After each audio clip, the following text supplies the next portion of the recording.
चलिए, तो हम देखते हैं 14 जून को। लेट्स सी कैसा कैसा किया आप लोगों ने। तो क्वेश्चन हमारा था कि नॉर्मेटिव अप्रोच जो है इन पॉलिटिकल साइंस, ठीक है। तो वर्षा जी से ही शुरू करते हैं। तो वर्षा जी आपने लिखा है, ठीक है, कुछ लिखा अच्छा है, पैटर्न सही है, स्ट्रक्चर सही है, पर कुछ मुझे लगता है कि जो छोटी मोटी गलतियां हैं वो मैं आपके सामने बताना चाह रहा हूँ। यहाँ पर देखो, पढ़ो, सबसे ऊपर आपने क्या लिखा है, मानक दृष्टिकोण। पढ़ो पढ़ो, आप पढ़ो। राजनीति की एक शाखा है। हाँ, राजनीति विज्ञान। अब देखो, ज्ञो कैसे बनाती हो आप। जैसे आपका ज्ञो पर जरा ध्यान दो।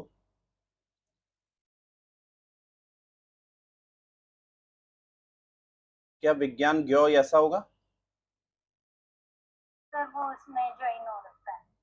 आपने ज्ञो पता कैसे बना दिया, ये ऐसे। तो as per my limited knowledge ज्ञो तो ऐसा होता है, राइट। हाँ जी सर। तो मैंने आपके कोई मार्क्स नहीं काटे इसके लिए, but what I mean to say कि ये ज्ञो, यार ये एक्सेप्टेबल नहीं है, ठीक है, ये वाला ज्ञो। तो आप अपने ज्ञो पे ध्यान देंगे। फिर मैं लिख रहा हूँ विज्ञान, ठीक है, ऐसे। चलिए, बाकी ठीक लिखा, बढ़िया लिखा है। अब यहाँ पर मैं आपको कुछ बता दूं। जैसे मैं, ये लिखा है आपने राजनीति सिद्धांत। इसको राजनीति नहीं ठीक होता है, ये राजनीतिक सिद्धांत होता है। क्या होता है। राजनीति। सिद्धांत देखो कैसे, अभी मैं आपको बताता हूँ। जैसे ये पूनम जी की कॉपी है ना। पूनम जी ने क्या लिखा है यहाँ पर, देखो क्या लिखा है। राजनीतिक सिद्धांत। पूनम जी को भी मार्क्स दे गए हैं, पूनम जी खुशी हो गए होगे। तो ये राजनीतिक सिद्धांत होता है, तो राजनीति इस्तेमाल ना करें, इसको क्या लिखे, राजनीतिक सिद्धांत, ठीक है। क्या मैं समझा पाया आपको। हाँ जी सर। तो इनमें थोड़ा ध्यान देना, ठीक है, ये तो इसीलिए मैंने इनको हाईलाइट कर रखा है। जैसे कहीं कहीं पर हो सकता है आपको नेट में मिलेगा कि वहां पर राजनीति लिखा होगा, ठीक है। तो सर मैं राजनीति की लिखा था पर बुक में राजनीति राजनीति लिखा था ना तो मैंने ओके, एक्चुअली जो मेरा, मैंने कहा ना, मेरी नॉलेज कहती है ये राजनीतिक होता है, ठीक है। हाँ, जैसे अगर आप जो पॉलिटिकल फिलॉसफी होती है, अगर आप उसको राजनीति मीमांसा, तब वो मीमांसा के आगे राजनीति लगता है, ठीक है। तो हम इसको इतना कॉम्प्लिकेटेड क्यों बनाएं जब हमारा आसान से चीजें सॉल्व हो जाएंगी। तो व्हाट आई मीन टू से, हमने क्या करना है, राजनीतिक शब्द का इस्तेमाल कर लेना, ठीक है, सिंपल। क्या मैं समझा पाया। हाँ जी सर। क्योंकि राजनीति जो होती है ना, ये मूल शब्द हम इसको इस्तेमाल करते हैं पॉलिटिक्स के लिए। इंग्लिश में एक शब्द होता है ना, पॉलिटिक्स। तो पॉलिटिक्स को अब हिंदी में क्या कहती है। राजनीति। तो इसीलिए इसको थोड़ा सा हम कंसिडर करते हैं पॉलिटिक्स के लिए। पर हमारा यहाँ पर पॉलिटिकल साइंस होता है, या पॉलिटिकल फिलोसफी होता है, या पॉलिटिकल थॉट्स होते हैं। अब मुझे उम्मीद है आप समझ गए होंगे मैं क्या कहना चाह रहा हूँ।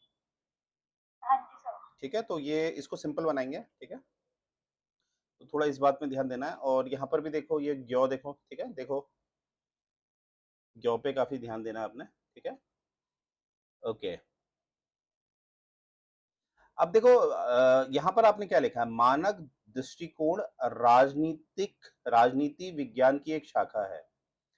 राजनीति विज्ञान की एक शाखा मानक दृष्टिकोण है। मानक दृष्टिकोण को इंग्लिश में हम कहेंगे नॉर्मेटिव, यस और नो। Yes sir. अब हमें पता है, आपने लिखा है कि नॉर्मेटिव। अब नॉर्मेटिव कहाँ जोड़ा जाता है, political political science. Philosophy. Philosophy. Philosophy. और एम्पेरिकल कहाँ पर होता है, पॉलिटिकल साइंस। पॉलिटिकल साइंस में। अब आप देखो, आप खुद पढ़ो, क्या आपको लगता है आपने सही लिखा है, देखो पढ़ो।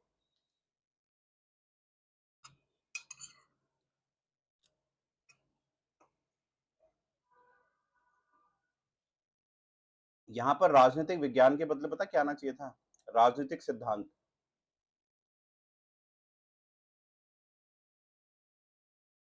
क्योंकि पॉलिटिकल थ्योरी इक्वल्स टू क्या होता है, sir political science plus political philosophy. यानी कि जो आपकी पॉलिटिकल थ्योरी है वो दो शाखाओं से मिलके बनती है। एक शाखा है पॉलिटिकल साइंस और एक शाखा है, पॉलिटिकल फिलोसफी। अब देखो आपने क्या बनाया है, राजनीतिक विज्ञान की एक शाखा है, वो भी कौन सी, नॉर्मेटिव अप्रोच। तो क्या ये राजनीतिक विज्ञान की शाखा है? No sir. ठीक है, देखो कभी कभी हम बुक्स का सहारा लेते हैं ना, कभी कभी बुक्स ना ऑथेंटिक नहीं होती है, आप समझ रहे हो मेरी बात। तभी मैं कहता हूँ हमेशा ध्यान दो, कॉन्सेप्चुअली समझो इन चीजों को, ठीक है। हमने सिंपल से समझा है कि political theory equals to political science plus political philosophy. और political okay. Science is a empirical approach, ये एक्सपीरियंस बेस होती है, राइट। इसमें तर्क चलते हैं, तर्क मतलब ये फैक्टफुल फैक्ट होता है इसमें। और हमारा जो नॉर्मेटिव है वो आपको बताइए क्या होता है, ठीक है। तो इसीलिए थोड़ा इसकी वजह से आपके मार्क्स कटे हैं, अदरवाइज मैंने इनमें तो चलो इस बार मैंने कहा नहीं काटते मार्क्स। तो इसमें थोड़ा सा मुझे ये, क्योंकि ये ऐसा है जिसमें मुझे मार्क्स काटने पड़ेंगे आपके, ठीक है। तो इसलिए आपको जो मैंने मार्क्स दिए हैं वो 8.5 दिए हैं, ठीक है। बाकी कोई दिक्कत नहीं है, स्ट्रक्चर बहुत अच्छा लिखा है। देखो सबसे इंपॉर्टेंट होता है स्ट्रक्चर का भी बहुत ध्यान देना होता है ना। स्ट्रक्चर मैंने बताया आप लोगों को कैसे होता है, सबसे पहले इंट्रो, फिर होता है आपका बॉडी। बॉडी का क्या तात्पर्य होता है, जो क्वेश्चन पूछा गया है उससे संबंधित होता है। इंट्रो में आपके सिंगल पैराग्राफ ही ज्यादा प्रेफर किया जाता है। बॉडी में आप as per the word limit आप पैराग्राफ का इस्तेमाल कर सकते हो, राइट। और लास्ट में क्या होता है आपका कंक्लूजन। ये तीन हमारे स्ट्रक्चर होता है बॉडी का, ठीक है। चलो ठीक है, ये सर देखो, तो प्रीवियस स्लाइड पर। रुको एक सेकंड। जो राजनीति दर्शन है ना, जैसे मैंने एक आपको बताया था, अगर आप इसे राजनीति मीमांसा लिखती तो वो भी जमता। पर क्वेश्चन है कि हमें पढ़ना ही नहीं है लफड़े में, हमने सीधे लिख देना है राजनीतिक दर्शन, ठीक है। अच्छा प्रीवियस स्लाइड ये लीजिए, जी सर डन। ठीक है। तो वर्षा जी किसी बात से आप सहमत नहीं है मेरे? नो सर सहमत। तो सबसे पहला पॉइंट क्या सीखा आपने, आपने अपने किस में काम करना है, योग में। इस पे बराबर काम करना है आपने, ठीक है। तो अगली राइटिंग में मैं ध्यान दूंगा कि आपका ज्ञो कैसा है, ठीक है। और बाकी हमने क्या सीखा यहाँ पर, कि मैं ये नहीं कह रहा क्योंकि इसके अलग अलग सिद्धांत होते हैं ना, हिंदी भाषा अपने में बड़ी जटिल है, तो उसको सिंपल करके क्या हमने सीखा आज की क्लास में, राजनीतिक इस्तेमाल कर लेंगे हम, ठीक है। क्या कर लेंगे, राज, राजनीति। ठीक है। देखो मैं फिर कह रहा हूँ राजनीति लिखा जाता है, बिल्कुल मैं मना नहीं कर रहा, पर वो बड़ा कंफ्यूजन मानता है, क्योंकि राजनीति के आगे फिर मीमांसा लिखो, ये लिखो वो लिखो, सरदर्दी होती है। तो इसीलिए आपने देखा होगा मैंने आपके ज्यादा मार्क्स नहीं काटे, मैंने आपके ये 1.5 मार्क्स इसलिए काटे क्योंकि ये बेसिक था, ये बेसिक था आपका ना, इससे मैं बिल्कुल, क्योंकि मैंने बड़ी मेहनत कर रखी है पॉलिटिकल थ्योरी समझाने में, तो इसीलिए मुझे आपके मार्क्स काटने पड़ने हैं, अदरवाइज मैंने वो चीज़ों को बाईपास कर रखा है, ठीक है। फिर भी आपके अच्छे मार्क्स हैं। चलिए अब आगे बढ़ते हैं पूनम जी पे। पूनम जी बहुत अच्छा लिखा है, I am very good happy, ठीक है। जैसे ये सर्कल इसलिए कर रखा है क्योंकि अभी वो समझाने का प्रयास किया था मैंने, ये देखो ये वर्षा जी देखो इन्होंने क्या लिखा है, राजनीतिक सिद्धांत इक्वल्स टू राजनीतिक दार्शनिक और राजनीतिक विज्ञान। विज्ञान, ठीक है। और इस तरह से, और ये चीज मुझे बड़ी पसंद आई इनकी, इन्होंने ये जो लिखा है ना, जो यहाँ पर एक गुड एक्सप्लेनेशन, जैसे इन्होंने राजनीतिक विज्ञान जो है वो एक मीन का काम करता है, और राजनीतिक दार्शनिक ये एक आपके लक्ष्य का काम करता है, ठीक है। तो यहाँ पर देखो, यहाँ पर एंड होता है, तो इन्होंने कैसे बता रखा, देखो पराधीन वर्ग का शोषण, आर्थिक तौर पर आदर्श राज्य की बात होती है। यहाँ पर जो मेरे भीमराव अंबेडकर वाला जो भी पढ़ा था हमने वो भी डाल दिया, तो ये बड़ा अच्छा लगा मुझे कि भीमराव अंबेडकर ने एक हमें बीच का मीन क्या दे रखा है, क्या होनी चाहिए, इंटरकास्ट मैरिज। है ना। तो इंटरकास्ट मैरिज क्या करेगी आगे चल के, क्या हमें देगी, एक वो भी एक तरह का आदर्श राज्य देगी, वो ऐसा राज्य होगा जहां पर जातिवाद नहीं होगा, ठीक है। तो ये बड़ा अच्छा लगा मुझे, गुड। बाकी आ, अच्छा लिखा है। एक यहाँ पर रुको, मुझे यहाँ पर थोड़ा प्रॉब्लम हो रही थी, क्या था, अंततः दार्शनिक और अनुभवजन्य की विचारधारा को अलग नहीं किया, ये अलग नहीं किया जा सकता को जरा एक बार मुझे समझाना, आप कहना क्या चाह रही थी, मैं समझ नहीं पा रहा था इस बात को। पूनम जी सुन रही हैं आप मुझे? सर। जी सर। जैसे दार्शनिक, दार्शनिक का, सर। देखो हाँ। रुको रुको, इसको थोड़ा कन्वर्ट करते हैं पर इंग्लिश में, थोड़ा इंग्लिश में कन्वर्ट करके, और लोग भी सुन रहे हैं ना। दार्शनिक को इंग्लिश में क्या कहेंगे हम, फिलोसफी, सिर्फ बिल्कुल। फिलोसफी। और यहाँ पर हो गया आपका ये एक्सपीरियंस हो गया है ना। एक्सपीरियंस मतलब आप यहाँ एम्पेरिकल अप्रोच की बात कर रही हो, राइट। एम्पेरिकल अप्रोच की बात कर रही हो कि विचारधारा को अलग नहीं किया। अब जब मुझे समझाओ आप क्या कहना चाह रही थी, आपका क्या भाव था इसमें कहने में। सर ये कि पॉलिटिकल थ्योरी में दोनों ही साथ में होते हैं ना, यही चीज। तो क्वेश्चन में पॉलिटिकल थ्योरी कहाँ पूछा था। हाँ क्वेश्चन, मतलब मेरे लिखने का मतलब यही था कि अच्छा आपका दोनों कहने का ये उसमें मतलब था कि साथ ये में चलते दोनों हैं। को अलग नहीं किया जा सकता, राइट। हाँ मतलब दोनों पॉलिटिकल थ्योरी में राजनीतिक दार्शनिक और वो राजनीतिक विज्ञान दोनों साथ में होते हैं, ये ओके चीज। Okay okay okay. तो अंततः दार्शनिक और अनुभव भवजन्य की विचारधारा को अलग नहीं किया जा सकता। ओके ओके ओके, ठीक है, समझ गया मैं, ठीक है। तो देखो यहाँ पर जो, सर आगे लिखा सर आगे लिखा है ना, राजनीतिक सिद्धांत में आखिर में लिखा है वो, नहीं नहीं वो तो राजनीतिक मैंने सिद्धांत में शब्द। उसको मैंने हाईलाइट नहीं किया ना, वो तो मैं समझ गया था। यहाँ मैं बस पढ़ना चाह, क्योंकि लिखा था ना आपने अलग नहीं किया जा सकता, तो किस तरह से आप कहना चाह रही है ना। क्योंकि अगर मैं ध्यान दूं, जो जितने एंशियंट हमारे फिलोसफर थे, प्लाटो जैसे लोग ना, उन्होंने रियलिस्टिक बातें कभी करी नहीं। उन्होंने कैसी बातें करी, और आइडियलिस्ट, आइडियलिस्टिक बातें ज्यादा किसमें होती है, नॉर्मेटिव। ठीक है। तो इसका मतलब उस समय वो लोग ज्यादा एम्पेरिकल बातें तो करते नहीं थे, यानी कि उन्होंने अलग विचारधारा दी। पर यहाँ पर आप इसलिए बच गए क्योंकि यहाँ पर आपने कॉमा के बाद क्या लिख दिया, राजनीतिक। सिद्धांत। तो यहाँ पर आपने ठीक लिखा, क्योंकि राजनीतिक सिद्धांत में आपका दोनों का होना अनिवार्य होता है, राइट। तो ये मार्क्स आपके ना, मैं 0.5 गलत काटे मैंने, ये आपको पूरे मार्क्स दे रहा हूँ मैं, ठीक है। तो आप बड़े लकी हो इस बार कि you have score the full marks, ठीक है। और सबसे अच्छा मुझे आपका ये वाला पार्ट लगा कि आपने बहुत सिंपल शब्दों में इसको ये समझाया, ठीक है। बाकी लोग भी इनका देख लेना एक बार, ठीक है। जैसे उन्होंने कार्ल मार्क्स के लेवल पे दिखाया, मिकैवली के लेवल पे दिखाया। और सबसे अच्छी बात तो मुझे ये लगी कि भीमराव को अभी हमने कल ही फिनिश किया था, राइट। और इन्होंने एकदम उस चीज को एक्सप्लेन कर दिया। और कहाँ ये लड़की कह रही थी सर मेरे पास टाइम नहीं है ना, कह रही थी ना पूनम जी, आप मेरे पास टाइम नहीं है, याद है। चलो गुड, बहुत अच्छा लिखा है। नेक्स्ट अश्विन मैम का तो खैर अभी हम नहीं देखेंगे, वो अभी रिकवर हो रही है।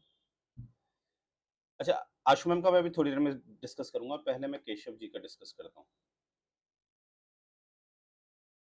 Keshav ji are you there ना। Yes sir. अच्छा केशव जी, जरा ये जो मैंने येलो से डिस्कस किया पहले वो देखते हैं, ठीक है। Political science is a term that constitute a wide range of topics comprising elements of both political theory and political philosophy. क्या ये सही है। सर ये सॉरी हाँ बोलिए बोलिए, अशोक प्लीज बोलिए। सर, कैन आई से? या श्योर बोलिए, आपको लग रहा है बोलिए बिल्कुल। नहीं सर, मुझे लगा मैं सर से पूछ रहे हैं ना, आप केशव सर से। नहीं नहीं, पहले आप बोलिए। मैं, ये तो अच्छी बात है ना कि अगर आप लोगों को एक दूसरे की सर कॉपी में एरर दिखता यहाँ तो अच्छी पे बात है। प्रॉब्लम क्या हुई है हम्म। कि पॉलिटिकल थ्योरी पहले आना चाहिए था। पॉलिटिकल थ्योरी के एलिमेंट्स हैं political science and political philosophy. Keshav ji क्या लगता है, सही है। नहीं सर, मैं मैम की बात से एग्री। तो ऐसा बिग ब्लंडर कैसे कर दिया है, क्योंकि देखो हमने क्या सीखा है, एक फॉर्मूला मैंने सबको बता रखा है, political theory equals to empirical plus normative. Empirical क्या होती है आपकी, पॉलिटिकल साइंस। नॉर्मेटिव क्या होती है आपकी, फिलोसफी। फिलोसफी। ठीक है। तो तुमने फॉर्मूला क्या बना दिया है।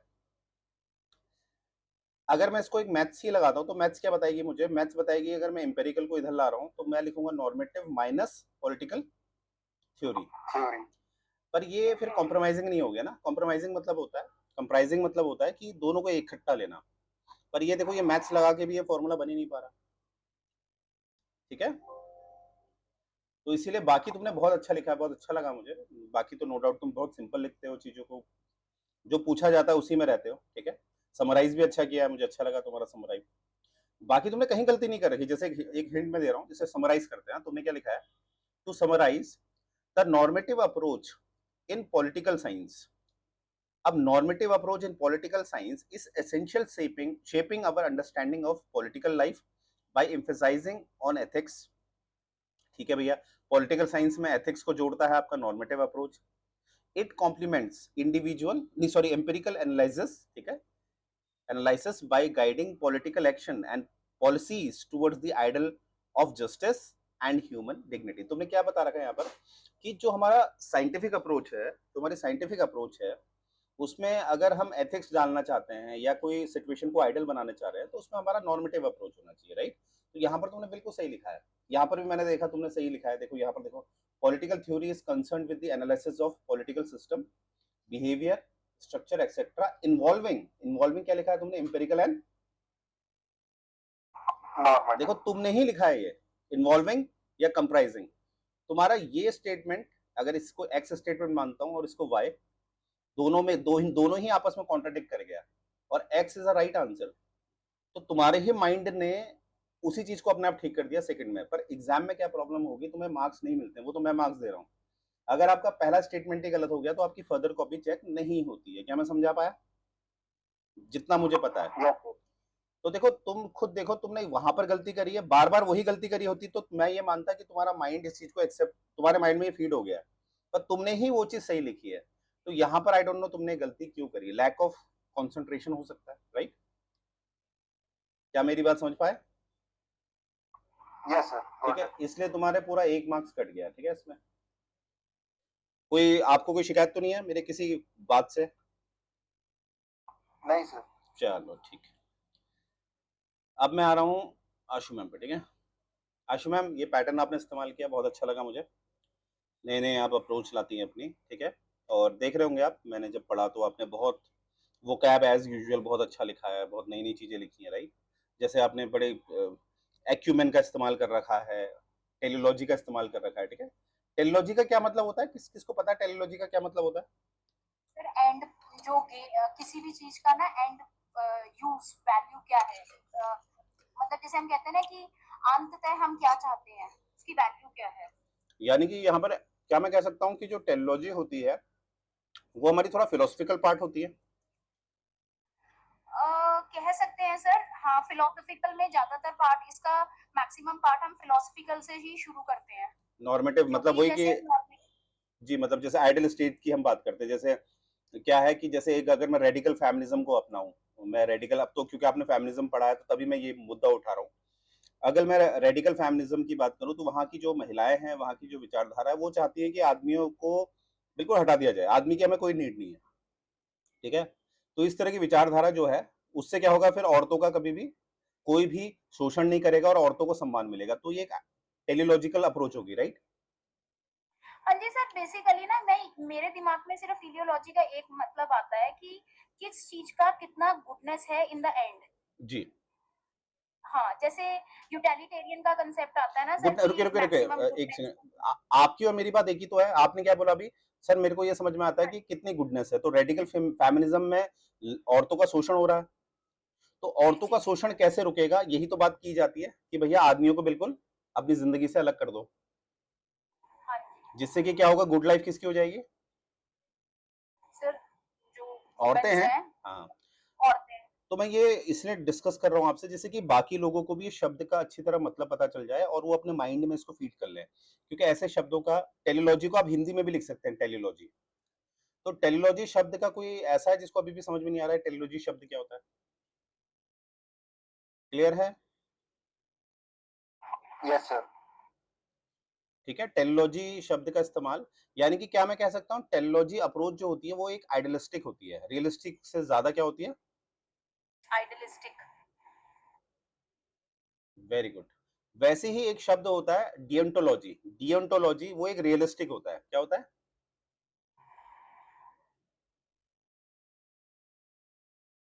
ओके. अब देखो जैसे मैंने पढ़ा ना मैम.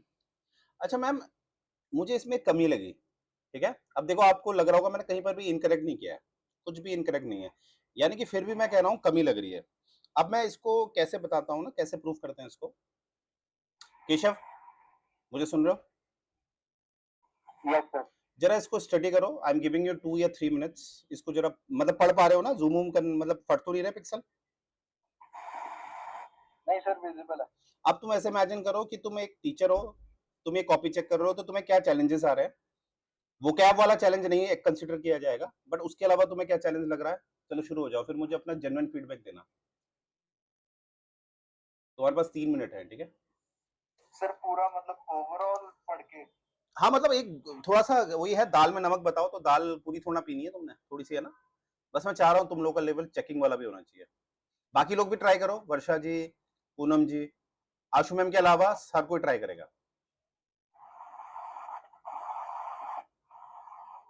सर थोड़ा मतलब जैसे बॉक्सेस में पॉइंट्स लिखे हैं तो कुछ पॉइंट्स थोड़े कंजेस्टेड लग रहे हैं। Okay, good. बाकी लोग भी अगर हो सके तो अपनी टिप्पणी दीजिए और जेन्युइन दीजिएगा एकदम, ठीक है? ऐसा देखो, कभी ये नहीं सोचना कोई बुरा मानेगा। मैंने तो आशु मैम से मैं कितना उनको क्रिटिसाइज भी करता हूँ, ठीक है?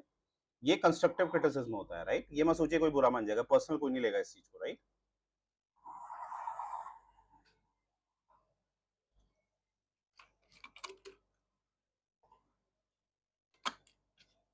और केशव जी, और कुछ लग रहा है?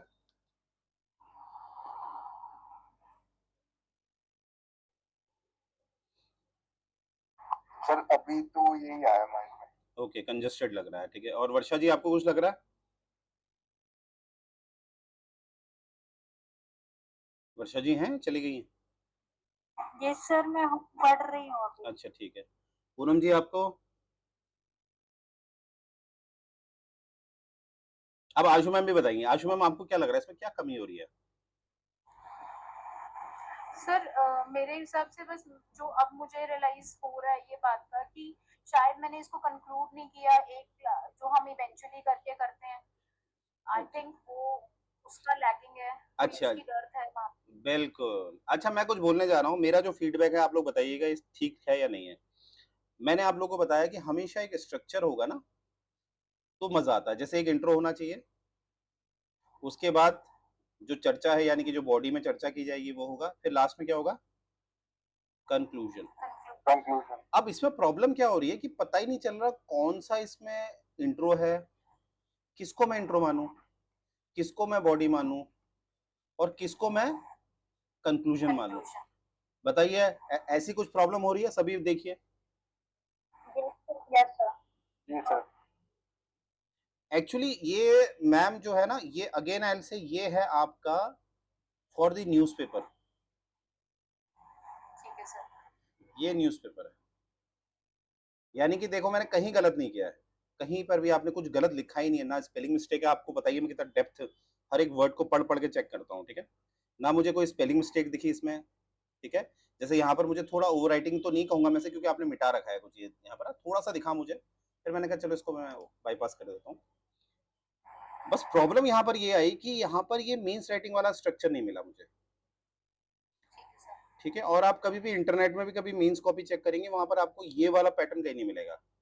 जैसे वो जो पहला आपका पेंसिल वाला पैटर्न था, वो तब भी मुझे अच्छा लगा था, अच्छा ये भी लगा, पर ये हमारी मीन्स राइटिंग के लिए नहीं होगा, क्योंकि ये एक खिचड़ी बना रहा है। सर अगर मैं इसमें नंबरिंग कर देती या मैं उसको टाइटल देके करती थोड़ा सा कि कंक्लूजन ये, तो फिर शायद जैसे आपने नंबरिंग मजबूत। कर रखी है, जैसे मैंने देखा ना, ये कर रखी है आपने यहाँ पर, है ना? सर ये तो मैंने सिर्फ 4 स्टेप्स के फीचर्स दिए थे, तो मुझे ये था कि फीचर्स के स्टेप काउंटिंग थी, लेकिन बाद उस साइड एग्जांपल थे मींस और एंड्स का। ओके, जैसे मुझे ना, जैसे मैं आपको बताता हूँ मैम, जैसे एक मैं रियल सिनेरियो बताता हूँ आपको, एक चीज जो मुझे थोड़ा सा कॉपी चेक करके अभी माइंड में मेरे क्लिक किया था आपकी कॉपी चेक करके। एक सेकेंड ना, एक सेकेंड, ये हैंग कर रहा है। ओके, देखिए मेरे को ना एक बड़ी वो लगा कि जैसे मेरे को एक बात समझ में आई कि जैसे रियल मीन्स कॉपीज अगर आप देखेंगे आजकल के ज़माने में, चाहे वो सिविल सर्विस है, चाहे आपका वो कॉलेज के पेपर होते हैं, चाहे कोई भी, क्योंकि आपको पता है गवर्नमेंट के नॉर्म्स आए हैं, आप लोगों को शायद पता होगा इस बारे में कि 2017 या 18 से गवर्नमेंट के नॉर्म्स आए हैं कि पेपर का वेस्टेज नहीं किया जाएगा, क्योंकि पेपर किससे बनता है? सर वुड के पल्प से, सेलुलोज। ठीक है, और एक तरफ हम अपने जंगलों को बचाने का प्रयास कर रहे हैं। तो इसमें क्या हो रहा है कि अब आपको ना बॉक्सेस दिए जा रहे हैं, चाहे वो कॉलेज के पेपर क्यों नहीं होंगे, ठीक है? और जहां पर नहीं है तो वहां पर भी अब बॉक्सेस दिए जाएंगे, आपके पास चॉइस नहीं होगी कि आप और कॉपी मांगो और कॉपी मांगो, ठीक है, वेस्टेज ऑफ पेपर होता है। तो इसीलिए क्या है ना मैम, मुझे एक चीज समझ में आई कि ऑलरेडी आपको बॉक्स दिया होता है, ठीक है, तो उसको हम एक काम करेंगे, उसको सिंपल रखते हैं। ये हो गया इंट्रो मेरा, ये हो गया बॉडी, और ये हो गया मेरा यस सर। कंक्लूजन। तो क्योंकि पहले मैं सोच रहा था ना कि पंगे पर क्यों लेने, अब तो बॉक्सेस का जमाना है। तो आप एक काम, और सभी लोगों से मैं कहूंगा, क्योंकि तभी मजा आएगा, intro, body, and we have, है ना, पिक्चर जब भी खत्म होती है तो क्लाइमेक्स में क्या होता है, कंक्लूजन होता है, या तो विलेन मरता है या हीरो मरता है, क्लाइमेक्स ये तो है, तो कंक्लूजन हमारा एंड में ही होना चाहिए। क्या मैं समझा पाया? Yes sir. ठीक है।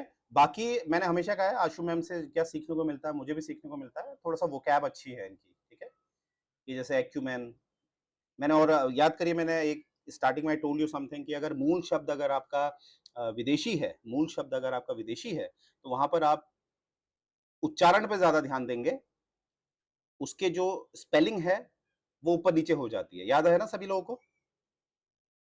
Yes sir. तो उस चीज का आप ध्यान यस रखना। सर। तो यहाँ पर जो है कि आप, मैंने हमेशा कहा कि ग्रुप में आशु मैम है तो इससे आपको ये फायदा हो रहा है, ठीक है। जैसे यहाँ पर ये है, अब देखिए, केशव जी की अपनी वर्च्यू है, केशव जी का ये है कि वो सिंपल लिखता है, लड़का एकदम सिंपल लिखता है एकदम। आज 10 में से 10 ही मिलते हैं, बट प्रॉब्लम ये है ये। और मैम को मैंने मार्क्स क्यों नहीं दिए हैं, मैम मैं आपको मार्क्स नहीं दे पा रहा हूँ, ठीक है। तो आपके साथ आज एक एक्सेप्शन हुआ है कि you will not get any marks, पर आपका सब कुछ सही है, पर मार्क्स नहीं दे पा रहा हूँ। वाई? आप समझ गए होंगे क्यों? Yes sir. क्योंकि यहाँ पर मैं, मैं नॉट। हाँ, यहाँ पर मैं समझ नहीं पाया, मेरा माइंड इसको नहीं उठा पाया कि मैं कैसे आपको मार्क्स दूं, तो इसलिए मैंने मार्क्स नहीं दिया। मैं जबरदस्ती कभी नहीं करता, जहां मेरा राशनैलिटी, मेरा माइंड की राशनैलिटी रुकती है तो मैं नहीं करता जबरदस्ती, राइट। तो इसीलिए मैंने यहाँ पर आपको, गलती कोई नहीं है आपकी, ठीक है, पर एक गलती हो गई है बहुत बड़ी। वो क्या हो गया? खिचड़ी पक गई है, सीक्वेंस बाहर हो गया है, ठीक है। और जैसे मुझे ये भी बहुत अच्छा लगा कि पूनम जी ने बहुत अच्छा लिखा है, मुझे अच्छा लगा इस लड़की का, बहुत अच्छा, राइट। तो पूनम जी आपके मार्क्स यहाँ पर 10 है इस बार। ये आई गेस पूनम जी के साथ पहली बार हो रहा है, यस। जी सर। तो बधाई हो आपको। देखो, प्रयास यही तो होता है। कभी क्या होगा ना आपकी जिंदगी में, देखो मैं एक बहुत अच्छी बात बता रहा हूँ, फिर इसके बाद सेशन एंड करते हैं, तो मेरे साथ भी होता है। आपकी जिंदगी ये होती है, ठीक है, और यहाँ पर आपका हमेशा क्या होता है, गोल। गोल हमेशा पॉजिटिव में रखूंगा मैं। तो आपकी जिंदगी आप यहाँ से शुरू करते हैं, क्योंकि इतनी तो नॉलेज सभी के पास होती है, मैं स्कूल से पढ़ के आते हैं। कभी ये होगा, कभी ये होगा, कभी ये होगा, कभी आप बिल्कुल नेगेटिव में भी चले जाओगे, फिर ये होगा, फिर ये, फिर ऐसे करके आपको गोल मिलता है। तो लाइफ में इंपॉर्टेंट, जैसे मैं इन दोनों को कंपेयर करूं, तो लाइफ में इंपॉर्टेंट ये नहीं होता है, लाइफ में इंपॉर्टेंट ये होता है कि आप यहाँ पर क्या डिसीजन ले रहे हैं। यहाँ पर आप अपने आप को डिस्ट्रॉय भी कर देते हैं, या दोबारा से क्या करते हैं, अपने आप को इनिशिएट। अब यहाँ पर मैं कंपेयर करूं तो यहाँ पर ज्यादा इंपॉर्टेंट पॉइंट कौन सा है, ये वाला। यहां से आपने दोबारा जंप किया, एंड में आप कहाँ पहुंच गए। तो मार्क्स जो होते हैं, मार्क्स तो केवल एक आपका वो है कि आपको मैं गोल की तरफ ले जा रहा हूँ, ठीक है, क्योंकि हमारे पास यही एक तरीका है आपको जज करने का, मार्क्स। अब जैसे पूनम जी का रिकॉर्ड लें, पूनम जी का रिकॉर्ड ऐसे ऐसे जा रहा था, अब अच्छा जा रहा है, ठीक है। तो ये समझ गए होंगे सभी लोग, और सभी लोग को ये समझ में आ रहा होगा कि मीन्स राइटिंग कर करके आज इतना समय हो गया है, कि समय 3-4 महीने, 2-3 महीने तो हो गए हैं मीन्स राइटिंग करते हुए, राइट, हफ्ते में 4 दिन की जो होती है हमारी। Yes sir. तो अब मुझे उम्मीद है, याद करो अपना पहला दिन जब आप मीन्स लिख रहे थे और आज, तो कहीं ना कहीं क्या इस बात से आप सहमत हैं, practice makes the man perfect. बिल्कुल सर। और मैन से मेरा मतलब है इवन वीमेन ऑल्सो, राइट। तो सहमत है मेरी इस बात से वर्षा जी? Yes sir. पूनम जी? जी सर। आशु मैम? जी सर। तो यही है, बस प्रैक्टिस प्रैक्टिस, ठीक है। थोड़ा जब मैं फ्री हो जाऊंगा, फिर मैं आपको जीएस में भी दूंगा लिखने के लिए, ठीक है, राइट। तो किसी को कुछ कहना है मुझसे, कुछ भी? जी सर। जी बताइए पूनम जी, कुछ कहना है? सर जो एग्जाम होगा, क्या कह रही है? जो एग्जाम होगा,